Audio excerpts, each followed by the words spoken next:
नमस्कार, उड़ान आईएएस अकादमी के ई लर्निंग प्लेटफॉर्म पर आप सभी का स्वागत है।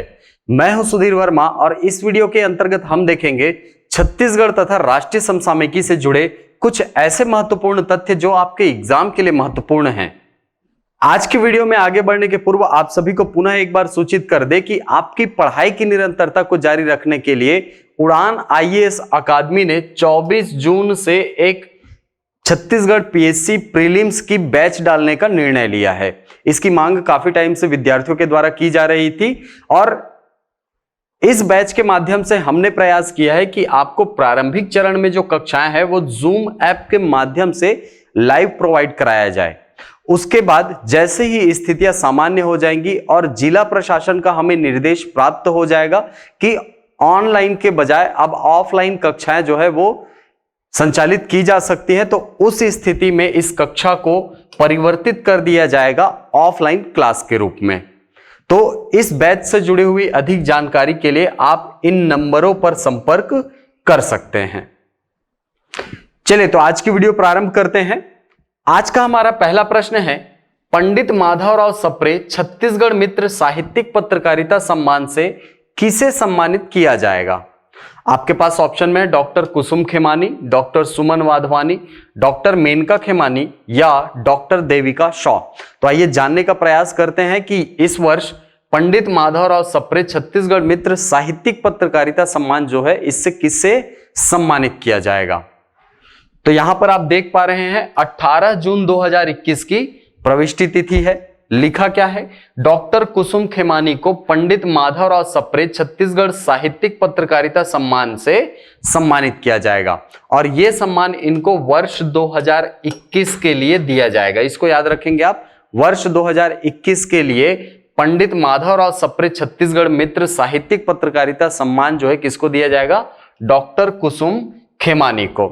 ठीक, इनको क्यों प्रदान किया जाएगा? तो यहां पर आप देख पा रहे हैं डॉक्टर कुसुम खेमानी को वागर्थ पत्रिका के निरंतर प्रकाशन, भारतीय भाषा परिषद के माध्यम से हिंदी की अतुलनीय सेवा और साहित्यिक योगदान के लिए सम्मानित किया जा रहा है। ठीक, चलिए तो यहां से तो प्रश्न का आपका आंसर क्या हो जाएगा? डॉक्टर कुसुम खेमानी, यह आपका आंसर हो जाएगा। ठीक, चलते हैं अगले प्रश्न की तरफ। चलिए अगला प्रश्न है, पंडित माधवराव सप्रे जी की जयंती कब मनाई जाती है?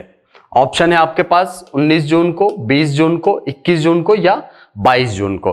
ठीक, इस प्रकार का प्रश्न जो है एक बार सीजी व्यापम में पूछा जा चुका है। ठीक है, सीजी व्यापम में पूछा जा चुका है और यह प्रश्न आपके लिए इंपॉर्टेंट क्यों है? तो याद रखिए इस वर्ष 150वीं जयंती मनाई जा रही है पंडित माधवराव सप्रे जी की, इसलिए ये आपके एग्जाम के लिए इंपॉर्टेंट है। ठीक, तो आइए जानने का प्रयास करते हैं कि पंडित माधवराव सप्रे जी की जयंती कब मनाई जाती है।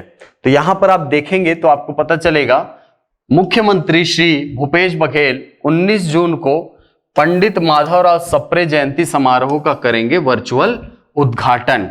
ठीक, यहीं पर पैराग्राफ पे जब पहुंचेंगे तो लिखा है पंडित माधवराव सप्रे की 150वीं जयंती 19 जून के अवसर पर शाम 6 बजे मुख्यमंत्री श्री भूपेश बघेल हिंदी का लोकतंत्र विषय पर आयोजित 2 दिवसीय ऑनलाइन अंतरराष्ट्रीय वेबिनार में शामिल होंगे।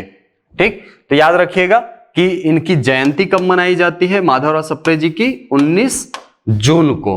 यहां से आपका आंसर क्या हो जाएगा? Option number A. चलते हैं अगले प्रश्न की तरफ। चलिए अगला प्रश्न है, राज्य शासन के पंचायत एवं ग्रामीण विकास विभाग द्वारा मनरेगा के अंतर्गत शिकायतों की स्वतंत्र एवं निष्पक्ष जांच एवं सुनवाई के लिए कितने नए लोकपालों की नियुक्ति की गई है? ठीक, आप इस शब्द से बहुत ज्यादा फेमिलियर हो गए होंगे अभी तक। ठीक है, क्योंकि भारत के नए लोकपाल, या यूं बोला जाए भारत के प्रथम लोकपाल के रूप में पिनाकी चंद्र घोष को नियुक्त किया गया था। कुछ समय पहले काफी ज्यादा चर्चा में रहे थे। ठीक है, पिनाकी चंद्र घोष, ये सुप्रीम कोर्ट के भूतपूर्व जज रह चुके हैं पिनाकी चंद्र घोष जी। ठीक, अब हाल ही में यह निर्णय लिया गया है कि जो मनरेगा है इसकी भी निष्पक्ष ऑडिट कराई जाए। ठीक है, तो इसके निष्पक्ष ऑडिट कराने के लिए कुछ लोकपालों की नियुक्ति जो है हमारे छत्तीसगढ़ में की गई है। तो आपको प्रश्न में वही पूछा है कि कितने लोकपाल जो हैं उनकी नियुक्ति नहीं की गई है। ठीक, तो मनरेगा के अंतर्गत कितने लोकपालों की नियुक्ति की गई है देखते हैं। यहां पर देखिए 18 जून 2021 की प्रविष्टि तिथि है। लिखा क्या है, मनरेगा में 14 नए लोकपालों की नियुक्ति की गई है। राज्य शासन के पंचायत एवं ग्रामीण विकास विभाग द्वारा मनरेगा के अंतर्गत शिकायतों की स्वतंत्र व निष्पक्ष जांच एवं सुनवाई के लिए 14 नए लोकपालों की नियुक्ति की गई है। ठीक, फैक्ट यहां से एक क्लियर हुआ, कितने लोकपाल हैं, 14 लोकपाल हैं। आगे पढ़िए, इन 14 लोकपालों के प्रादेशिक क्षेत्राधिकार में 23 जिलों को शामिल किया गया है। यानी कि 14 जो लोकपाल नियुक्त किए गए हैं ये मिल करके 23 जिलों के मनरेगा के अंतर्गत होने वाले काम पर निगरानी रखेंगे। इसके आगे पढ़ेंगे, नव नियुक्त लोकपालों द्वारा संबंधित जिला मुख्यालयों में पदभार ग्रहण कर लिया गया है। पंचायत एवं ग्रामीण विकास विभाग द्वारा जारी नियुक्ति आदेश के अनुसार इन लोकपालों की नियुक्ति 2 वर्ष की अवधि के लिए की गई है। यानी कि इनका जो कार्यकाल है वो 2 वर्ष का होगा। ठीक है, लेकिन इसको एक्सटेंड भी किया जा सकता है। कैसे? इसे अच्छे कार्य प्रदर्शन के आधार पर 2 बार क्रमशः 1-1 वर्ष के लिए बढ़ाया जा सकता है। यानी कि यदि परफॉर्मेंस अच्छा रहा लोकपाल के रूप में तो उनकी पदावधि को 1-1 वर्ष करके 2 बार अधिकतम बढ़ाया जा सकता है। लेकिन यह वृद्धि जो है वो 68 वर्ष की आयु प्राप्त करने तक ही होगी। ठीक है, यानी अधिकतम 68 वर्ष तक ही इस पद पर व्यक्ति बना रह सकता है। क्लियर? ये सारे फैक्ट आपके लिए इंपॉर्टेंट है, याद रखिएगा। हो सकता है यहां से प्रश्न आपको पूछ दे, तो आपके प्रश्न का उत्तर फिलहाल यहां से क्या हो जाएगा, कितने नए लोकपालों की नियुक्ति की गई है? 14 लोकपालों की। ठीक है, देखिए अभी हाल फिलहाल में ऐसे बहुत सारे केस आए थे जिसमें यह कहा गया था कि मनरेगा जो है वो भ्रष्टाचार की जड़ बनता जा रहा है। बहुत सारे लेख इस पर लिखे गए थे। ठीक है, आपने अगर न्यूज़पेपर से अपडेट रहते होंगे तो वहां पर बहुत सारे आलेख जो है इससे संबंधित मिल जाएंगे। तो इसी बात को ध्यान में रखकर ये नियुक्तियां जो है वो की गई हैं।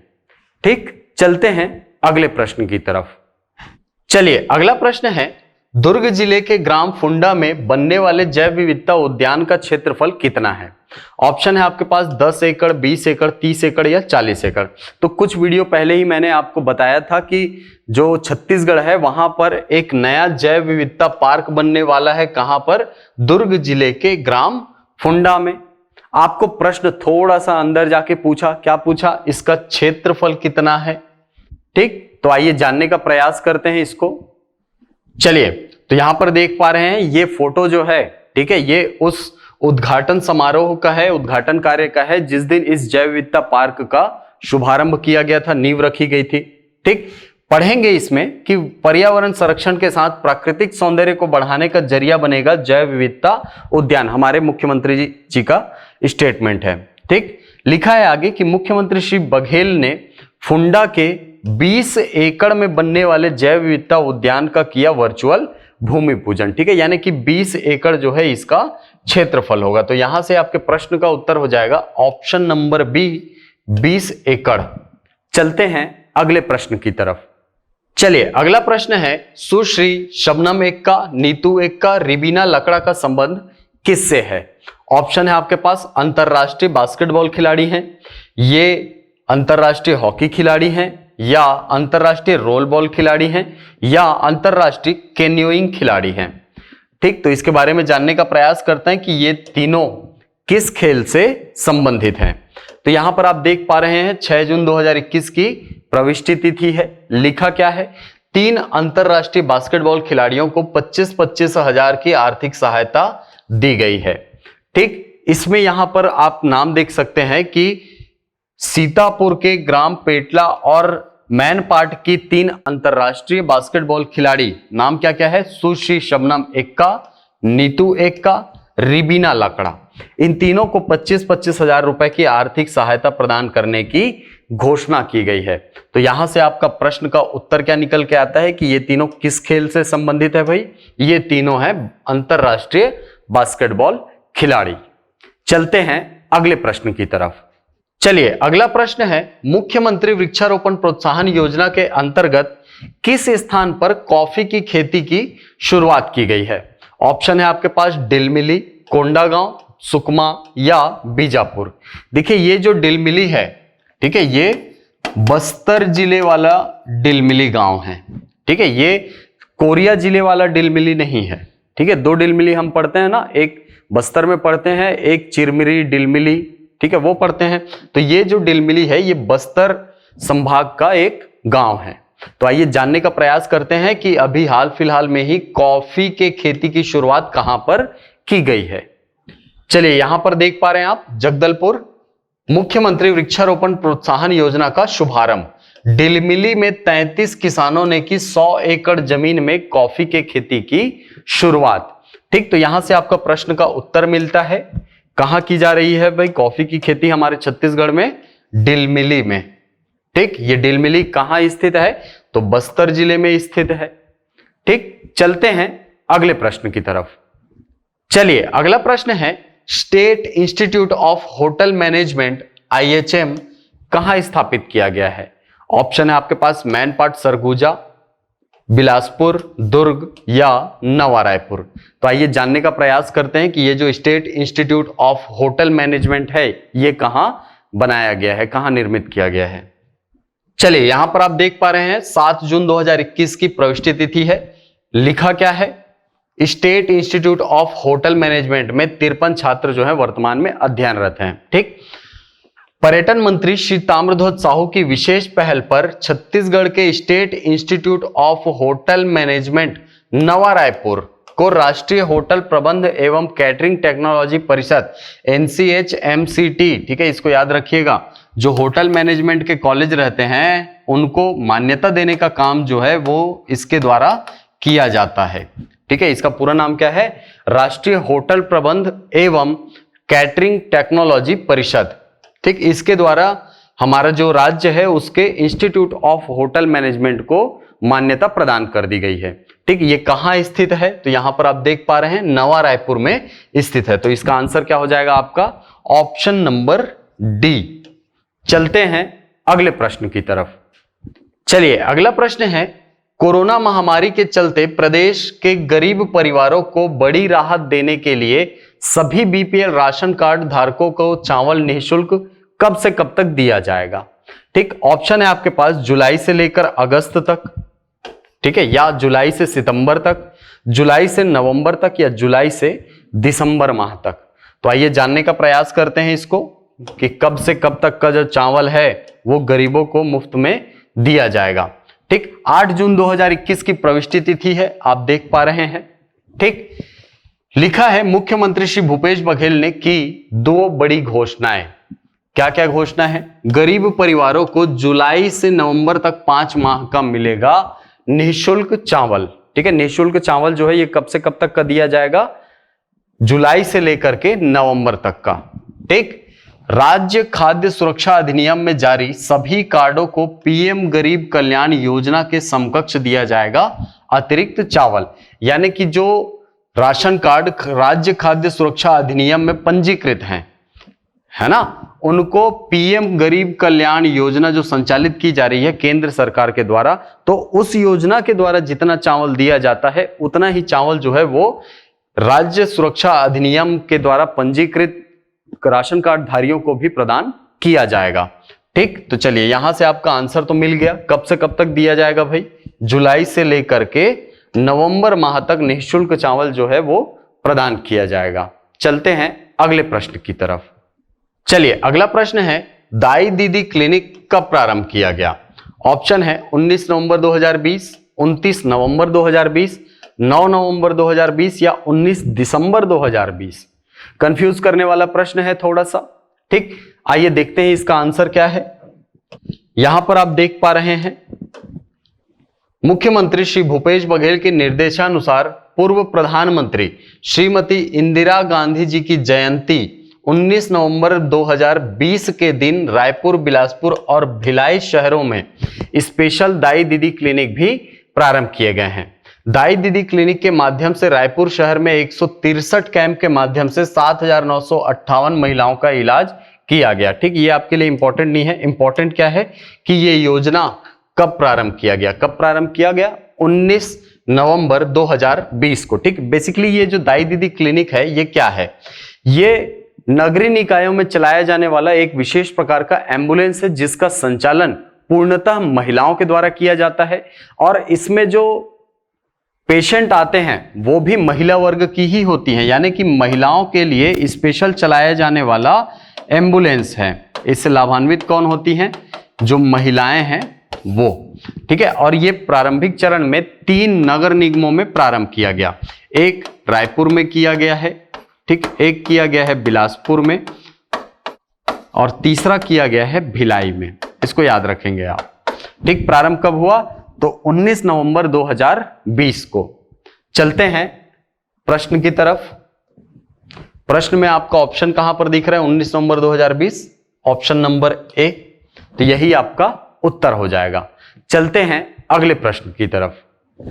चलिए, अगला प्रश्न है, छत्तीसगढ़ सरकार की महत्वाकांक्षी परियोजना राम वनगमन पर्यटन परिपथ के विकास के अंतर्गत शामिल सीतामढ़ी हरचौका कहां स्थित है? ठीक, प्रारंभिक चरण में आपको पता होगा 9 स्थानों का चयन किया गया, उसमें सीतामढ़ी हरचौका भी शामिल है। ठीक, वैसे टोटल तो बोला जाए तो 51 स्थलों का चयन किया गया है, लेकिन प्रारंभिक चरण में अधोसंरचनाओं के विकास के लिए 9 स्थानों को चयनित किया गया है, जिसमें कौशल्या मंदिर शामिल है, सीतामढ़ी हरचौका शामिल है, रामगढ़ शामिल है। ठीक, तो आपको प्रश्न में पूछ रहा है कि ये जो सीतामढ़ी हरचौका है ये कहां पर स्थित है। ठीक, चलिए, तो ये प्रश्न है आज का आपका होमवर्क। आप कमेंट बॉक्स में बताइए कि ये जो सीतामढ़ी हरचौका है ये कहां पर स्थित है, और साथ में ये भी बताइए, ये तो काफी आसान प्रश्न है, ये भी बताइए कि ये किस नदी के किनारे में है। ठीक है, किस नदी के किनारे पर सीतामढ़ी हरचौका स्थित है। चलिए, तो अब आते हैं हमारे अगले सेक्शन में, जो है राष्ट्रीय समसामयिकी वाला सेक्शन। चलिए, राष्ट्रीय समसामयिकी में हमारा पहला प्रश्न है, हाल ही में 16 जून 2021 को संपन्न 8वीं आसियान प्लस फोरम की अध्यक्षता किस देश के द्वारा की गई है। ठीक, देखिए यहां पर आसियान की बैठक के संबंध में बात नहीं की जा रही है। ठीक है, आसियान के संबंध में बात नहीं की जा रही है, यहां पर आसियान प्लस देशों की जो बैठक हुई है उसके संबंध में बात की जा रही है। ठीक, तो आइए जानते हैं कि ये आसियान और आसियान प्लस क्या होते हैं।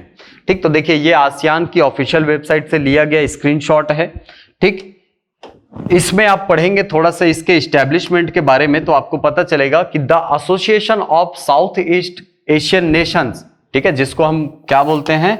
आसियान बोलते हैं। तो आसियान का पूरा नाम क्या होता है? The association of south east Asian nation was established on 8 अगस्त 1967। 8 अगस्त 1967 को इसे स्थापित किया गया था। ठीक, कौन कौन थे इसके प्रारंभिक मेंबर? देखिए, बैंकॉक में इसको स्थापित किया गया था। ठीक, by the founding fathers of ASEAN, Indonesia, Malaysia, Philippines, Singapore, Thailand, ये 5 कंट्रीज जो थे ये प्रारंभिक चरण में शामिल किए गए थे, या यूं बोला जाए कि इन पांचों ने मिलकर के इस आसियान को गठित किया था। इसके बाद में 5 कंट्रीज और जुड़ती हैं और वर्तमान में आसियान के देशों की कुल संख्या है 10। ये 10 देश कौन कौन से हैं? देखिए, सबसे पहले है ब्रुनेई, कंबोडिया, इंडोनेशिया, लाओ पीडीआर यानी कि लाओस जो पीपुल्स डेमोक्रेटिक रिपब्लिक है वो। ठीक, इसके बाद मलेशिया है, म्यांमार है, फिलीपींस, सिंगापुर, थाईलैंड और वियतनाम। तो ये देश जो हैं ये सदस्य है आसियान के। ठीक, चलिए, तो अब जानते हैं कि आसियान प्लस क्या होता है। ठीक, ये आपको इस पेज से पता चलेगा। देखिए, प्रविष्टि तिथि 16 जून 2021 की है। लिखा क्या है? देखिए, यहां से आप पढ़ेंगे, है ना, ADMM प्लस। ठीक है, यानी कि जो आसियान है, ठीक है, आसियान प्लस 10 इसी को बोला जाता है। ठीक है, आसियान प्लस 10 जो है ये आसियान के साथ उसके 8 जो सहयोगी देश हैं। ठीक है, यानी कि आसियान इसके साथ जो 8 सहयोगी देश हैं इनका समूह है। ठीक, ये 8 देश कौन कौन से हैं? ऑस्ट्रेलिया, चीन, भारत, जापान, न्यूजीलैंड, कोरिया, रूस और अमेरिका। ठीक है, इनके रक्षा मंत्रियों की अभी हाल फिलहाल में बैठक हुई है। कब? 16 तारीख को। ठीक है, 16 जून 2021 को। और इस मीटिंग की अध्यक्षता किसके द्वारा की गई? तो याद रखिएगा ब्रुनेई इस वर्ष इस बैठक की अध्यक्षता किया है। ठीक, तो आपका आंसर यहां से क्या हो जाएगा? किसकी अध्यक्षता में संपन्न किया गया? ये ASEAN+10 मीटिंग किसके अध्यक्षता में? ब्रुनेई के अध्यक्षता में। ठीक, चलते हैं अगले प्रश्न की तरफ। चलिए, अगला प्रश्न है राष्ट्रीय समुद्री विरासत परिसर कहां स्थापित किया जाएगा? ऑप्शन है आपके पास कन्नूर में, कोचीन में, झावा सेवा में या लोथल में। तो इसके बारे में जानते हैं हम। देखिए यहां पर लिखा है क्या? प्रविष्टि तिथि 16 जून 2021। लिखा है पत्तन पोत परिवहन और जलमार्ग मंत्रालय और संस्कृति मंत्रालय ने गुजरात के लोथल में राष्ट्रीय समुद्री विरासत परिसर के विकास में सहयोग के लिए एक समझौता ज्ञापन पर हस्ताक्षर किया। तो यही आपका प्रश्न है, कहां पर स्थापित किया जा रहा है राष्ट्रीय समुद्री विरासत परिसर? कहां पर? लोथल में। लोथल कहां है भाई? गुजरात में है। ठीक, आप इसको भारतीय इतिहास में भी पढ़ते हैं। लोथल काफी पुराना बंदरगाह रहा है हमारे यहाँ का। ठीक, चलते हैं अगले प्रश्न की तरफ। चलिए, अगला प्रश्न है फ्रेंच ओपन 2021 के विजेता कौन है? ठीक है, किसने जीता? ऑप्शन है Novak Djokovic, Roger Federer, Matthews Carlo, Tsitsipas.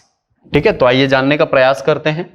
देखिए यहां पर लिखा है फ्रेंच ओपन 2021। ठीक है, ये इसका पॉइंट टेबल है।